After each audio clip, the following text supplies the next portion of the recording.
about the problem that we have with this generation of children. And the problem is not just obesity, but inactivity, poor health in general, and poor nutrition.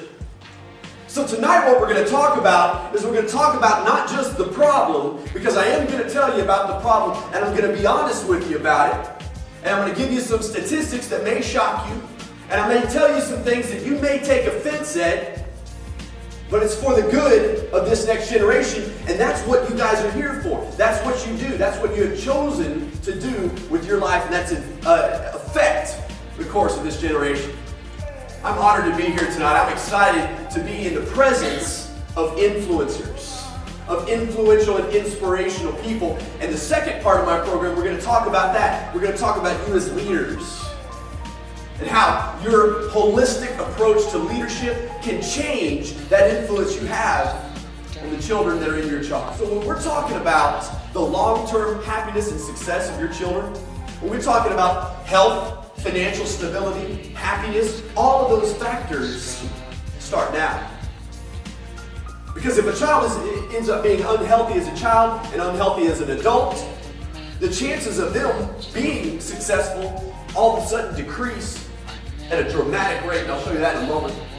1 in 4, look at this, 1 in 4 teens is at risk for heart disease. Now, what that surgeon was talking about earlier is they're seeing problems with children that they used to see in older adults. Because of the health and fitness of the younger children and the bad habits they're developing as children, they're starting to see fat deposits on the heart, deposits of substances throughout the body that are causing not just short-term physical problems, but mental and emotional problems as well.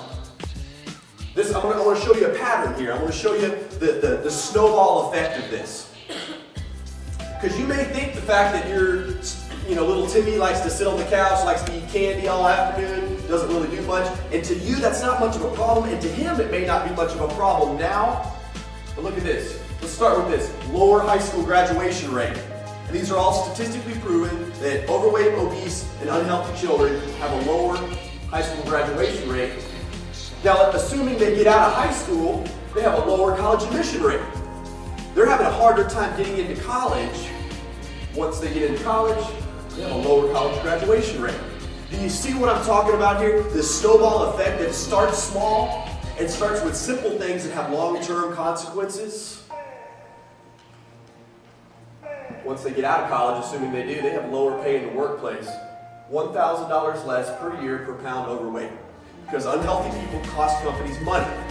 So in a situation, if you have an interview situation and you've got one person who is obviously unhealthy versus somebody who comes into the interview and they're healthy, they look nice, their eyes are clear, and they look like they've got it together when it comes to their health and fitness, chances are that person's going to get the job. Any of these grand problems that you see in the world, most of them don't have a simple answer, but this one has a pretty simple answer. But 99% of experts, whoever you talk to, nutritionists, counselors, therapists, teachers, will tell you, you got to have proper diet and exercise. So what is that? Let's get into some